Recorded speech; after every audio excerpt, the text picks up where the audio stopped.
हिंगबघा नांदेडकर, मी प्रियंका गायकवाड। मी आज आहे देवकृपा लॉन्स इथे आली होती आणि इथे येण्यामागचा उद्देश एवढा होता की योगाचार्य सीतारामजी गुरुजी यांच्या माध्यमातून योगाची सेवा इथं चालते। इथं येत असताना तुम्हाला कुठलाही मोबदला द्यावा लागत नाही, फक्त द्यावं लागते ते म्हणजे तुमच्या जीवनातील सातत्याने तुम्हाला निरोगी राहण्यासाठी तुमच्या स्वतःसाठी प्रयत्न करावा लागतो।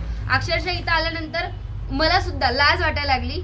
8 वर्षाचं लेकरू आहे, त्यापेक्षा लहान लहान लेकरं आहेत जे इथे योग करतात आणि गुरुजी असं सांगतात की जर तुम्हाला आयुष्यामध्ये सक्सेस व्हायचं असेल तर तुम्ही सकाळी लवकर उठणं, रात्री लवकर झोपणं, योग्य आहार घेणं आणि योग्य व्यायाम करून किंवा योग्य योगा करून तुम्ही तुमच्या आयुष्यामध्ये सक्सेस होऊ शकता।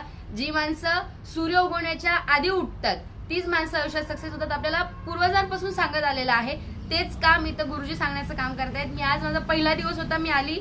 मला म्हणजे 75 वर्षाच्या आजी किंवा 80 वर्षाचे म्हातारे आजोबा म्हणजे एवढं अंग वागतंय त्यांना बघून मला लाज वाटायला लागली आणि येणाऱ्या काळात माझंही तसं अंग वाकेल आणि गुरुजींकडे बघितल्यानंतर जिम मधला बॉडी बिल्डर सुद्धा फिका पडेल असे गुरुजी आहेत। जेवढ्यांपर्यंत माझा व्हिडिओ पोहोचतोय त्या सर्वांना विनंती आहे, जेवढं होईल तेवढं सकाळी 5 वाजता ते 7 वाजेपर्यंत देवकृपा लॉन्स येते योगाचा म्हणजे योगाची सेवा चालतीये।